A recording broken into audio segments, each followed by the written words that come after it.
बच्चों कक्षा 6 अभ्यास 6C।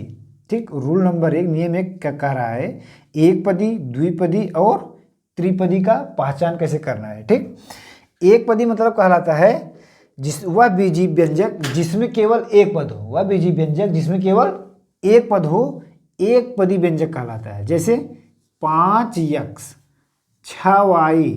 ठीक, और मैंने जैसे दे दिया 8z। इसे देखो क्या है, इसमें एक पद है, इसमें एक पद है, इसमें एक पद है, ये एक पदी व्यंजक कहलाता है।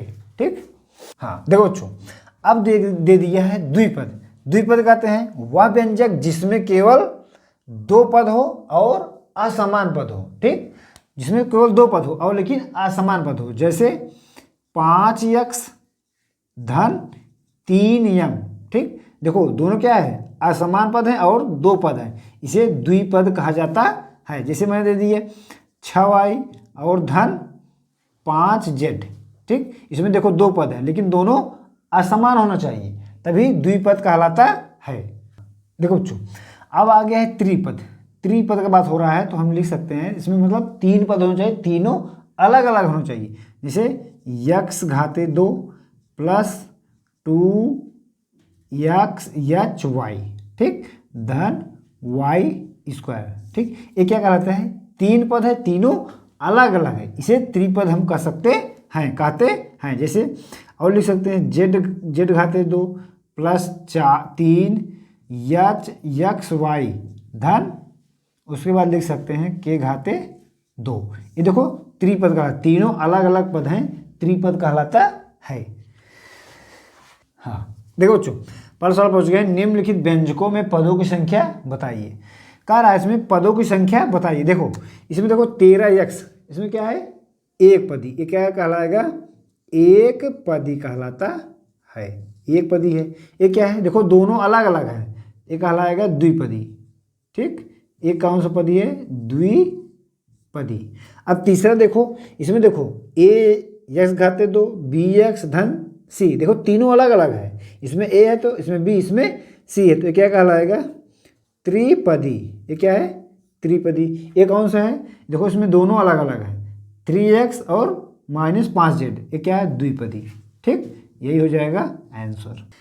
दूसरा का पहला सवाल देखो, कह रहा है द्विपद है, ये है असत्य। क्या है, ये है असत्य। ठीक, दूसरा कह रहा है क्या है, द्विपद है, नहीं। क्यों नहीं है, दो द्विपद में दो अलग अलग, एक व्यंजक में दो अलग अलग पद होना चाहिए, और दोनों, जैसे यहाँ x है यहाँ तो y होना चाहिए, इसमें देखो नहीं है, ये भी क्या है, असत्य है। ठीक बच्चों, इसमें क्या कह रहा है, द्विपद व्यंजक है, हाँ सत्य। ये क्या है, सत्य है। ध्यान देना, क्यों, देखो इसमें एक x 2x घाते 2 और 7xy, देखो इसमें दोनों अलग अलग, इसमें x है तो इसमें xy दोनों देखो मिल नहीं रहा है, अलग अलग है, इसलिए सत्य है। ये क्या है, ax घाते 2 plus bx plus c, इसमें क्या है, तीनों अलग अलग है, इसलिए ये भी असत्य कहलाएगा। ठीक, देखो बच्चों, तीसरा सवाल क्या है, निम्नलिखित में से एक पदी, द्विपदी, त्रिपदी व्यंजक बताइए। ध्यान देना, अब देखो इसमें दो पद है, दोनों अलग अलग है। ठीक, एक इसलिए कहलाएगा द्विपदी। कितना, द्विपदी है, एक कौन सा है, द्विपदी। इसमें देखो कितना है, सिर्फ इसमें एक ही पद है, इसलिए ये एक पदी कहलाएगा। ठीक, एक पदी व्यंजक। ठीक, अब ध्यान देना, आप लोगों को और ध्यान देना, जैसे मैंने और कोई दे देता है, जैसे 15PQ, इसको एक ही पद माना जाएगा। अब देखो इसमें क्या है, तीन पद है, तीनों अलग अलग है, इसमें x स्क्वायर, इसमें x है, इसमें सिर्फ 3 है, ये कहलाएगा त्रिपदी कहलाएगा। क्या कहलाएगा, त्रिपदी। और देखो इसमें कितना पद है, दो पद है, दोनों अलग अलग है, ये कहलाएगा द्विपदी। ठीक, ये कहलाएगा द्विपदी। इसमें देखो बच्चा, ये देखो इसमें तीनों अलग है, इसमें px घाते 2 qx माइनस r, ये क्या कहलाएगा, त्रिपदी। ये क्या है, त्रिपदी कहलाएगा। बस देखो बच्चों, चौथा सवाल कह रहा है x घाते 2y minus 7xy plus 10 पदों की संख्या दृष्टि से कैसे व्यंजक है, अर्थात एक पदी है, द्विपदी है, त्रिपदी। अब ध्यान देना बच्चों, इसमें देखो x घाते 2y, ये अलग पद है, और इसमें देखो एक्स वाई माइनस 7xy, इसमें देखो एक्स स्क्वायर, इसमें एक्स स्क्वायर नहीं है, तो देखो इससे अलग है। और ये भी देखो एक्स वाई इसमें है, इसमें लेकिन एक्स वाई नहीं है, देखो तीनों अलग है। एक कहलाएगा त्रिपदी, क्या कहलाएगा? त्रिपदी व्यंजक है। ठीक, यही हो जाएगा आंसर।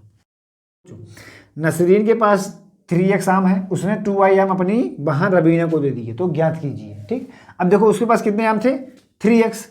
जब 3x आम थे, ठीक, अब उसमें से 2y आम दे दिया, तो क्या हो जाएगा? -2y। ठीक, जैसे आपके पास कितने रुपए है, जैसे मान लें उदाहरण बता रहे हैं, जैसे आपके पास कितने रुपए है? 5, उसमें से अपनी बहन को 2 रुपये दे दिए।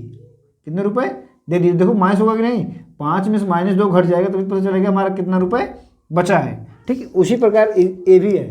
तो 3x - 2y ये हो गया, नसरीन ने अपनी बहन को दे दिया। अब कह रहा है नसरीन के पास कितने आम शेष बचे, तो आम कितना शेष बचेगा? 3x - 2y, इतना आम शेष बचेगा। ठीक, इसे हम अलग अलग नहीं लिख सकते। ठीक, इसे एक में ही लिखना पड़ेगा। अब कह रहा है, दूसरा प्रश्न क्या कह रहा है? शेष आमों की संख्या में कितने पद हैं? देखो जो शेष आम बचे कितने पद हैं? 1, 2, दोनों अलग अलग हैं। इसमें कितने पद हैं? 2 पद हैं। ठीक, अब कह रहा है पदों की, तीसरा देखो बच्चों, पदों की संख्या की दृष्टि से इसे किस प्रकार का व्यंजन कहेंगे? ठीक, देखो दोनों अलग अलग है, इसमें x है तो इसमें y है। ये है द्विपदी, कौन सा व्यंजक है? द्विपदी व्यंजन है। ठीक, इसका आंसर हो जाएगा, इसका आंसर हो जाएगा, इसका आंसर हो जाएगा। अगर वीडियो अच्छा लगे तो लाइक शेयर